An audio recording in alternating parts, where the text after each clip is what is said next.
अभी तक हम लोग ने जो भी सुना, अंडरस्टैंड किया, वो बहुत हेल्दी डिस्कशन था. She was able to explain us the importance of parenting and what struggles जो बच्चे और पेरेंट्स दोनों ही फेस कर रहे हैं.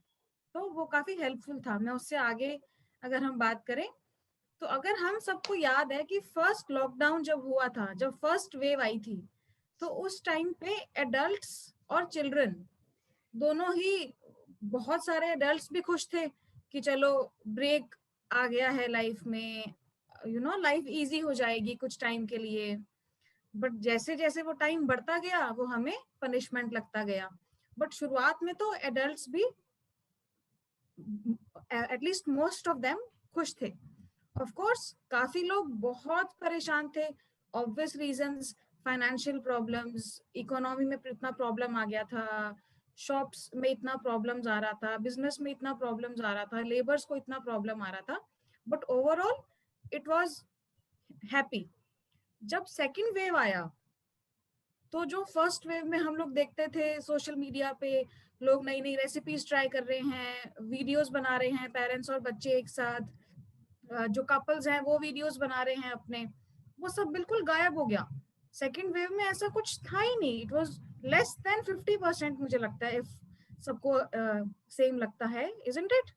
Yes. तो Yes. अगर अगर एडल्ट्स को भी इतना पनिशमेंट लगने लग गया वो सेकेंड टाइम का लॉकडाउन, Yeah.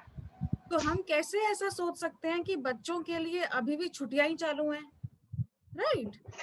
बच्चे भी उतना ही लेस प्रिपेयर्ड थे. बच्चों के लिए भी ये उतना ही नया, उतना ही शौक था कि फिर से स्कूल बहस करता है या ये हमसे बड़ों की तरह बात करने लग गया है. तो वो इसलिए हो रहा है बिकॉज बच्चे तो कॉपी करके सीखते हैं. वो आजकल बड़ों के साथ रह रहे हैं, जिस तरह बड़े बात करते हैं वैसे ही बच्चे बात करने लगे हैं. तो ये प्रॉब्लम्स ज्यादा आ रही हैं. अभी इसके अलावा ऑनलाइन स्कूलिंग है. आई थिंक बहुत बड़ा मिरेकल या बहुत फॉर्चुनेट है हम लोग कि हम इस एरा में आ गए हैं कि कहीं भी बैठे बच्चा अपना स्कूल अटेंड कर सकता है. चाहे वो इंग्लिश हो, चाहे वो कोई सब्जेक्ट हो, चाहे वो कोई क्राफ्ट्स हो, सब कुछ वो अटेंड कर पा रहा है आजकल ऑनलाइन. लेकिन अगर मैं भी अगर देखूं, तो जब मैं अपने जर्नल्स या अपना कुछ पढ़ाई का लैपटॉप पे देखती हूँ, तो मुझे वो उतना याद नहीं रह पाता है. मुझे बुक से, या तो मुझे नोट्स लेने पड़ते हैं या मुझे वो बुक से देखना पड़ता है. तो मेरा भी attention span as an adult उतना अच्छा नहीं है. तो हाउ कैन आई एक्सपेक्ट कि बच्चे का अटेंशन स्पैन लैपटॉप पे या स्क्रीन पे उतना ही अच्छा होगा? और ये साइंटिफिकली प्रूवन है कि अटेंशन स्पैन बच्चों का, किसी का भी, स्क्रीन पे टेक्स्ट बुक रीडिंग से 30% कम होता है, which is very very less. तो इसलिए बच्चों को आजकल ये प्रॉब्लम ज्यादा आ रही है कि बच्चों का ध्यान भटक जाता है, उन्हें याद ही नहीं रहता, उन्हें पढ़ने का मन ही नहीं करता है. पढ़ने का मन नहीं करने का रीजन एक ये भी तो हो सकता है कि उनको समझ ही नहीं आ रहा है. तो हमें तरीके ढूंढने होंगे. हो सकता है हमें टेक्स्ट बुक को बिल्कुल ही हटाकर नहीं चलना चाहिए, बिल्कुल फॉर ग्रांटेड हम ई बुक्स को नहीं ले सकते हैं. नोट्स लेना, स्टिक ऑन्स लगाना, रूम में चार्ट पेपर्स लगाना, जो बच्चों ने आज क्लास अटेंड की उसके बारे में चार्ट पेपर्स लगाना, ताकि बच्चा उठते बैठते उसको देखता रहे. तो इन सबसे बहुत फर्क पड़ता है. स्कूल में सिर्फ मैडम के पढ़ाने से तो बच्चा नहीं सीखता है. इसीलिए ब्लैक बोर्ड टीचिंग कितनी इंपॉर्टेंट है. इसीलिए टाइम टेबल, जो चार्ट्स लगते हैं बच्चों के क्लासरूम में, उन सब का बहुत साइंटिफिक, बहुत डीप रूटेड मीनिंग है. इसीलिए जब तक स्कूल्स रीओपन नहीं होते हैं, हम लोग ये प्रैक्टिस घर पे भी कर सकते हैं. हम चार्ट पेपर्स घर पे भी लगा सकते हैं. ठीक है, तो एक तो हमारा ये तरीका है. दूसरा, अटेंशन स्पैन क्योंकि कम हो रहा है, उसके तरीके और क्या हो सकते हैं? जस्ट फॉर एग्जाम्पल, हम लोग अभी सब एक वेबिनार में हैं और अभी मेरे रूम में कोई एंटर किया एकदम से, या नॉक किया किसी ने, या मुझे कोई आवाज लगाई, मेरा फोन बज गया. ये सब डिस्ट्रैक्शंस हैं. मैं भी अपना 100% नहीं दे पाऊंगी आप लोग से बात करते करते। लाइकवाइज अगर आप लोग भी मेरी बात सुन रहे हैं और आप लोग का बीच में फोन बज गया या डोर पे बेल बज गई, तो आप लोग भी मुझे 100% उस टाइम के लिए नहीं अटेंड कर पाएंगे। सिमिलरली अगर हम चाहते हैं कि बच्चों का परफॉर्मेंस ऑनलाइन क्लासेस में इम्प्रूव हो, तो हमें उनके बाकी डिस्ट्रैक्शंस बहुत कम करने होंगे। जैसे कि अगर बच्चे हॉल में पढ़ते हैं, लॉबी में पढ़ते हैं, it is a wrong practice. We should always consider कि बच्चे शांत जगह पे पढ़ें जहाँ पे डिस्ट्रैक्शंस कम हो। अदरवाइज बहुत बार लॉबी में हलचल होते रहती है, किचन की या होम मेकर्स की कुछ ना कुछ हलचल, तो हमें उस पे ध्यान देना होगा। जब बच्चा पढ़ाई करता है ऑनलाइन क्लासेस में, तो उस टाइम पे हमें ये ध्यान रखना चाहिए कि बच्चे के पास कोई और गैजेट नहीं हो, कोई और स्मार्टफोन या टीवी या कोई और लैपटॉप, वो सब नहीं हो। रूम बहुत बिखरा ना हो, नहीं तो जितना रूम बिखरा होगा बच्चे का ध्यान हर तरफ भटकेगा। वहां फोन पड़ा है, वहां मेरे कलर्स पड़े हैं, वहां मेरा टॉय पड़ा है, वहां मेरा छोटा भाई खेल रहा है, तो ये भी डिस्ट्रैक्शंस हैं। तो अटेंशन स्पैन इंप्रूव करने के लिए हम जितना हो सके डिस्ट्रैक्शन टाइम कम कर सकते हैं। तीसरा, अगर हम शॉर्ट ब्रेक्स ले लें, अगर एक साथ पूरी क्लास पूरा का पूरा स्कूल का जो एक टाइम टेबल है वो अटेंड करने की जगह अगर हम कुछ कुछ ब्रेक्स में क्लासेस लें, तो वो अटेंशन स्पैन और इम्प्रूव हो सकता है। इसके अलावा अगर हम बात करें स्पेशल चिल्ड्रन की, बहुत सारे बच्चे ऐसे भी तो हैं जिनका अटेंशन स्पैन ऑलरेडी कम है, जो ऑलरेडी कोई थेरेपी ले रहे हैं या जिनके पेरेंट्स स्ट्रगल कर रहे हैं कुछ टाइम से। उनके लिए तो और भी प्रॉब्लम हो गई है, लॉकडाउन की वजह से उनका ट्रीटमेंट बीच में छूट गया, उनकी थेरेपीज बीच में छूट गई हैं, उनके लिए ऑनलाइन पढ़ना और डिफिकल्ट हो गया है।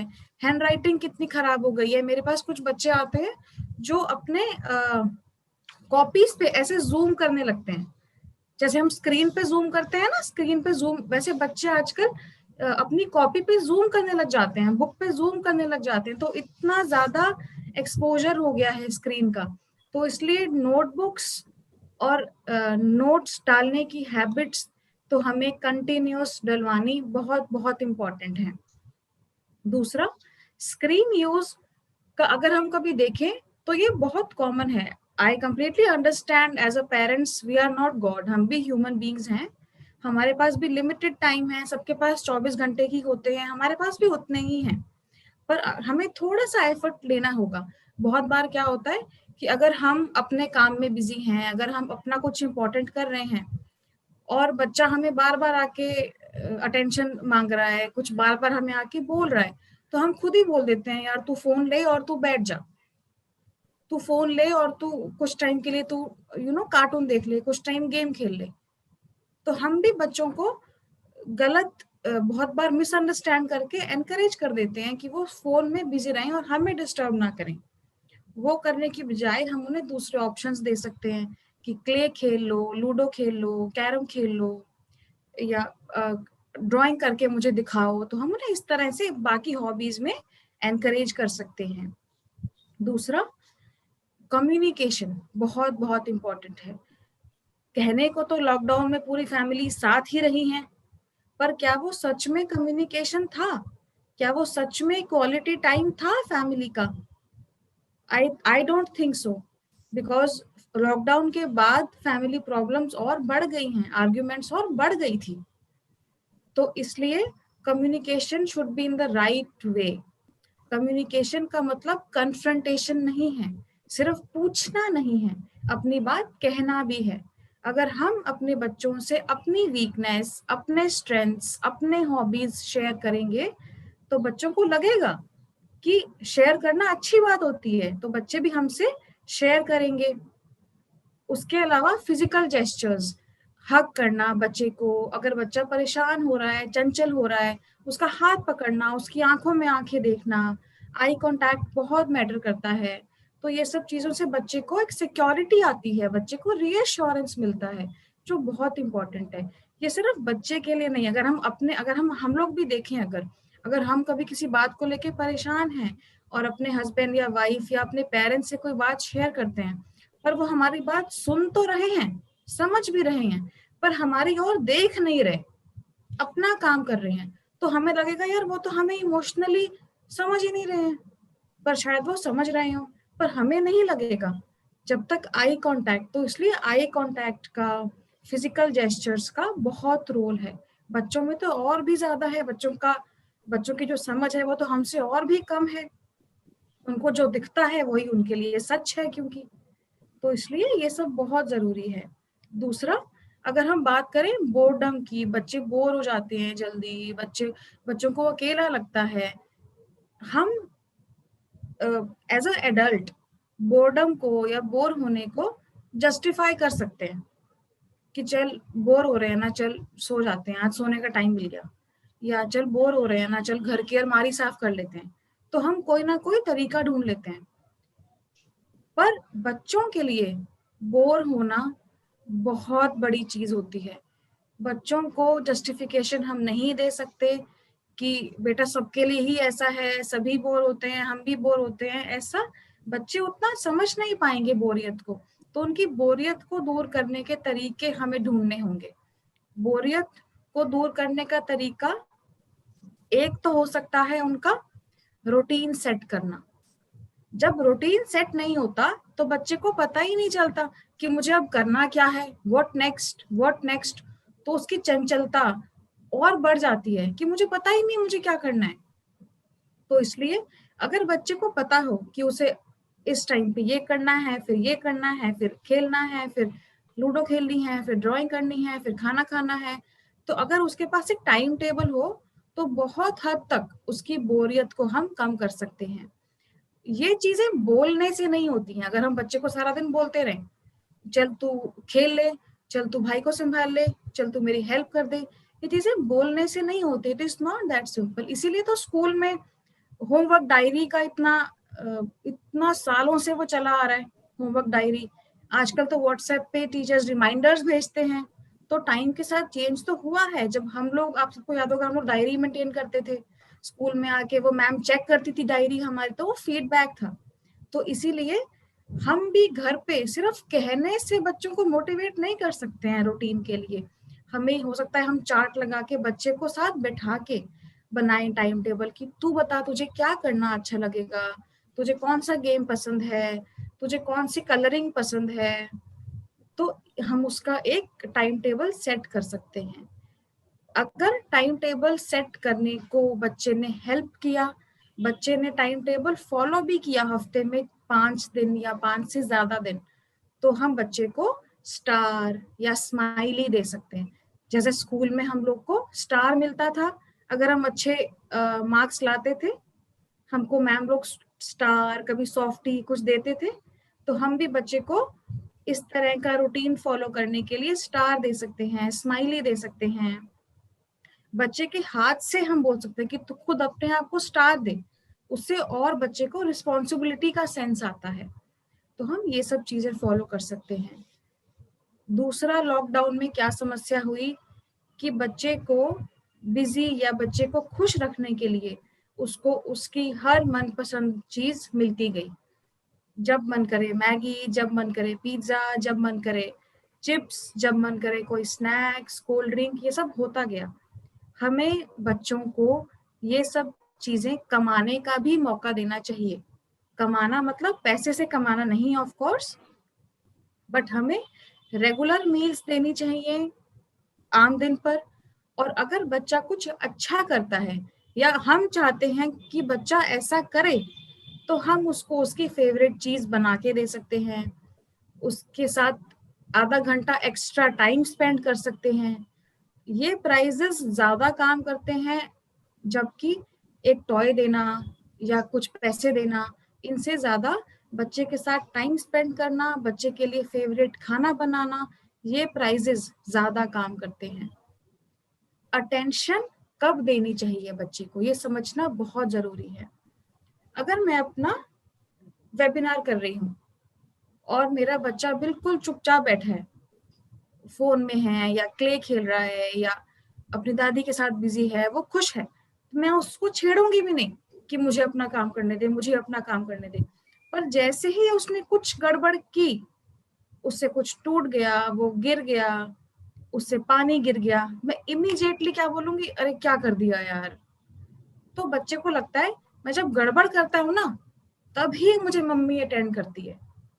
तो बच्चे के दिमाग में वो बिल्कुल सेट बन जाता है। तो हमें उल्टा करना होगा कि अगर मैं अपना वेबिनार कर रही हूँ और मैं बाहर गई और मैंने देखा कि बच्चे आराम से बैठे हुए थे, मैं उन्हें जाते ही क्या बोलूंगी, तुम बहुत सियाने हो, तुमने कितना हेल्प किया आज मुझे, तुमने मेरा इतना आराम से वेबिनार मुझे करने दिया। तो इसी तरह हम लोग बच्चों को ठीक बिहेवियर पे अटेंशन दे सकते हैं। दूसरा तरीका, डू नॉट डू दिस की जगह डू दिस। ये बहुत सिंपल है। फॉर एग्जाम्पल, मुझे मुझसे चिल्ला के बात मत कर की जगह मुझसे प्यार से बात कर प्लीज। मुझे डिस्टर्ब मत कर, वहां जाके खेल ले प्लीज। गंदी चीजें क्यों खाता रहता है सारा दिन, चल फ्रूट्स खाते हैं, चल फ्रिज से फ्रूट निकाल के ला। तो हम मैसेज तो एक ही दे रहे हैं, हम मनाही तो कर रहे हैं, पर हम उसको साथ में चॉइस दे रहे हैं। वो बहुत इंपॉर्टेंट है। Next and very very important, बच्चों को हाउस होल्ड एक्टिविटीज में इन्वॉल्व करना। उससे बच्चे को अपने आप की इम्पोर्टेंस, अपनी रिस्पॉन्सिबिलिटी पता लगती है। अगर हम बोलेंगे कि बॉटल्स भरवाने में हमारी हेल्प कर दे, हालांकि आजकल सबके घर में हेल्पर्स होते हैं, शायद हम खुद भी करने के हमें उतना नीड नहीं होती होगी, पर अगर हम अपने हेल्पर को बोल दें कि 2 बॉटल्स रोज तूने नहीं भरनी है, वो बच्चा भरेगा, तो बच्चे को पता है कि मैं रिस्पॉन्सिबल हूँ, ये मेरा काम है। तो बच्चे को धीरे धीरे धीरे धीरे हम रिस्पॉन्सिबिलिटी की आदत भी डलवा सकते हैं। उससे हमारे 2 काम आसान हो जाएंगे, बच्चा बिजी रहेगा, बच्चा काम सीखेगा, और बच्चे की फिजिकल एक्टिविटी बढ़ जाएगी, जो कि बहुत कम हो चुकी है। तो हम एक ही तीर से 3 निशाने मार सकते हैं। उसके अलावा म्यूजिक, बच्चों का जो सेंस होते हैं ना, टच, टेस्ट, स्मेल, आईज, इन सब जो सेंसेस हैं, इससे ही बच्चा ग्रो करता है। तो हमें हर तरह के सेंसेस पे उसको एक्सपोजर देना चाहिए। हर तरह का म्यूजिक, हर तरह का नेचर, हर तरह का टेस्ट, हर तरह का टच। हम जब परेशान होते हैं, स्पेशली फीमेल्स, हम जाते हैं ना, हमको पार्लर जाना है, हमको तो मी टाइम चाहिए। हम लोग कितना कॉमन करते हैं ना हम लोग ऐसा कि पार्लर बिल्कुल जाना है, बिल्कुल। हमें तो मसाज करानी है, हेड मसाज चाहिए। तो कई बार फिजिकल स्टिमुलस इंपॉर्टेंट होता है। ऐसे ही बच्चों को भी हम कई बार, अगर बच्चे परेशान हैं तो हम उनको बोल सकते हैं चल आजा, चंपी करूं, या चल आजा, उनको कुछ कुछ कुछ फिजिकल स्टिमुलस हम दे सकते हैं। स्माइली बॉल्स, क्ले, ये सब बहुत अच्छा काम करती हैं। गूंदा हुआ आटा दे सकते हैं। तो ये सब फिजिकल बहुत अच्छा है। तो इस तरह के काम में हम बच्चे को बिजी रख सकते हैं। और बच्चे, एडल्ट्स की तरह बच्चे में इमोशंस तो हैं, पर उन इमोशंस को समझना और कोप करने की कैपेसिटी नहीं है एडल्ट्स के जितनी। तो इसलिए एडल्ट से compete ना करके उन्हें समझ के और डील करें, तो आई थिंक सब कुछ अच्छे से और खुशी खुशी हो सकता है। Thank you. मैम के पूरे सेमिनार से मेरे को एक चीज समझ में आया कि हार्ड टाइम नीड्स इनोवेशन। हमें इनोवेट करना पड़ेगा how to interact with our child.